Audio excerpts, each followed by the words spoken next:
Good morning. I'm here with Bernardo Rodriguez Iturbe, who is from Venezuela and is honored this year by being selected as the Louis K. Dahl awardee, and will deliver his lecture on autoimmunity and hypertension at our annual Hypertension Council scientific sessions.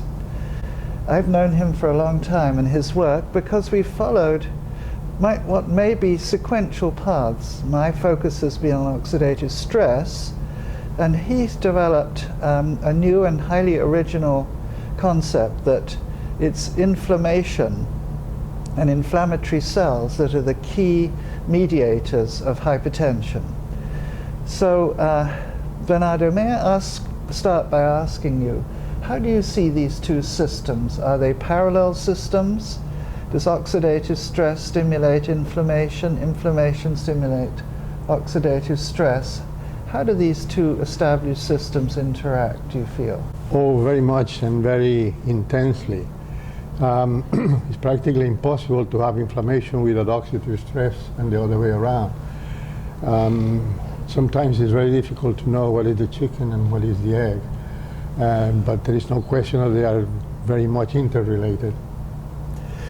In fact, we quite often get selected to talk together. I give oxidative stress talk and you give an inflammation talk, and I'm always struck by how much interaction there is and how we should really capitalize on that. But I think it would be very nice to hear, in your own words, a little bit more about what for me and many people in hypertension was, in a sense, the beginning of this inflammation story. A very brilliant set of experiments that you undertook with Rick Johnson, infusing angiotensin, which we usually think of as having rather direct effects on blood vessels in the kidney, and showing, in fact, memory effects mediated through inflammatory cells. I'd love to hear you describe that and give us an idea about what made you think about such an experiment, such an important experiment. Well, as you know, I've been working with Rick Johnson on this for a long time, and the initial experiment that you just mentioned was to show that if you give angiotensin, you get the blood pressure up. But then if you stop the infusion of angiotensin, give them a washout period, and then give a high salt diet, then you get the memory effect and you get an increase in blood pressure mediated by inflammation. How this came about, if you really want to know Yes. the story about this, we were arguing when we were sitting, Rick Johnson, Jaime Herrera, whom you may probably know, I do, yes. and myself in the Galapagos Islands. And Rick thought it had to do with angiotensin. Jaime thought that this was a totally hemodynamic thing about vasoconstriction. And we end up by deciding to do a set of experiments to settle these arguments among ourselves. So we choose the model that Rick had been working with the angiotensin 2 infusion, which was the first experiments. And he beautifully showed that the memory effect that you just mentioned by the lesions that were developed in the kidney during angiotensin, once this was over, were enough to bring up a response of salt sensitivity and an increase in blood pressure. And that set a huge field going, and it's really a leading concept in hypertension now, so congratulations on that original experiments. It was marvelous. So when we think of inflammation, you know, we often try to search for the antigen that might initiate this process. And your talk about autoimmunity too, you know, so it's an endogenous antigen in your mind at least. What do you have in mind? Where will this search take us, do you think? Because that really would be very helpful to identify the source of the problem. The way I feel about it is that there are probably several endogenous antigens capable of setting up an autoimmune reactivity that lasts over a long period of time, I mean lifetime if you will, in hypertension. We have been focusing on heat shock proteins because heat shock proteins can by themselves induce autoimmunity, and they can act as chaperones for allopeptides that are presented to the immune system. There are, of course, other antigens, endoantigens that have been developed by, for instance, Dr. Harrison's group is Yes. working with the isoketals Right. that generate, after oxidative stress hits with lipid peroxidation, and they form, and they have beautifully shown how this can be picked up by dendritic cells and presented to the lymphocytes. So as I know, these are the two antigen or endogenous antigenic fractions that are sort of like in the forefront of investigations right now, but I wouldn't be surprised if other endogenous antigens come up.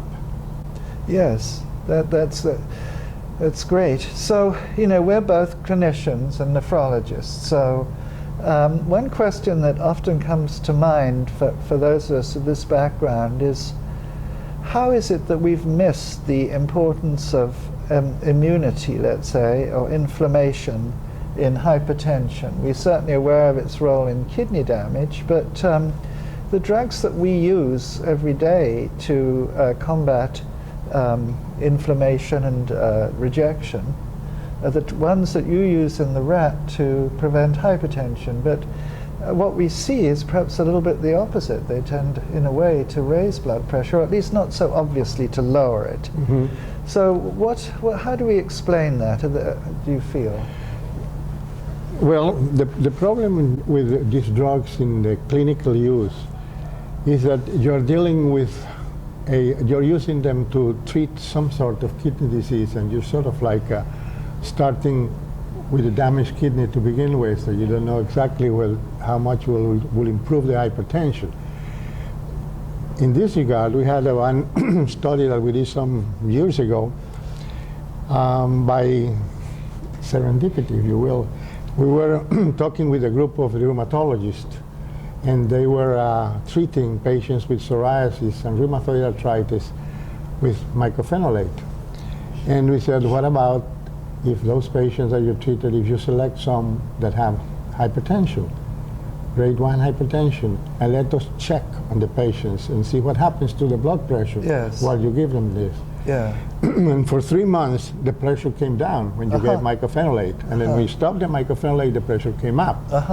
And this was associated with an increment, or rather with a decrease during the mycophenolate treatment of the urinary excretion of TNF-alpha, among other things.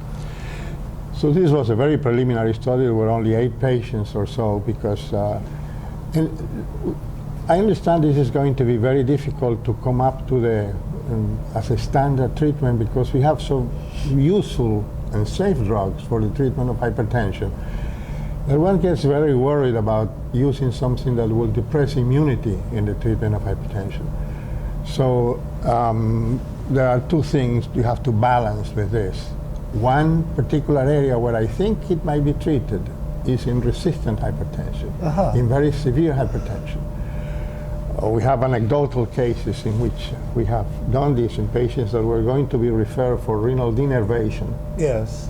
And it worked beautifully. Yeah. Mycophenolate, the blood pressure came down. It didn't last long, though, I must admit. It lasted for about 2 months, and then the blood pressure went up again. But as a spectacular result in this particular 2 patients we treated, made us think that maybe something in there, maybe hasn't found the niche, the appropriate niche. But if you ask me to guess, I will go for resistant hypertension and very severe hypertension as the first place where we want to check, perhaps. Well, that's great, because that is an area of need. I think we mostly don't succeed in bringing blood pressure down to where it should be in resistant hypertension.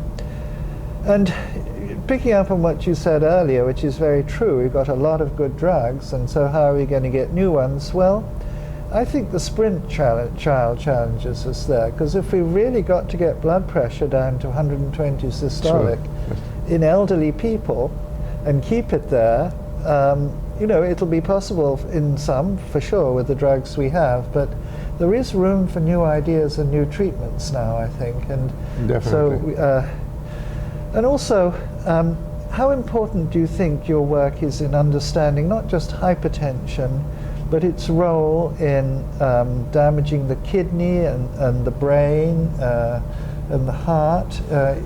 Because after all, bringing down the blood pressure certainly helps, but it doesn't restore a normal risk for heart failure and myocardial infarction.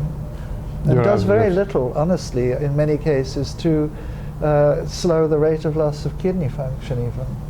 I think you're absolutely correct. This is an area that is totally unexplored, and I think it deserves to be explored. Inflammation, of course, both in the central nervous system, the heart, the vessels, and the kidney play a very important role, but I think that needs to be explored at a greater depth, and I think you're correct. There are effects other than hypertension that you can improve by reducing the inflammation there.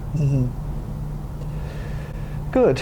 Well, I think we've covered a large field in a few moments, and you can see why our council selected Bernardo to give this special lecture, and how appropriate it is. It should be the Dahl lecture, where Dahl showed the inherent process of hypertension in the rats that he studied, and you've shown how hypertension can be initiated through a new mechanism and give an insight into its damaging effects in the body. So we're delighted to have been able to attract you from Venezuela to give this special lecture for us at the meeting. Congratulations. Thank you very much, and I just want to end up by saying that I feel very much honored by this designation, and I thank you and the committee for selecting me and this very prestigious award of one of the real superheroes in the field of hypertension, Dr. Dahl. Thank you. Thank you very much.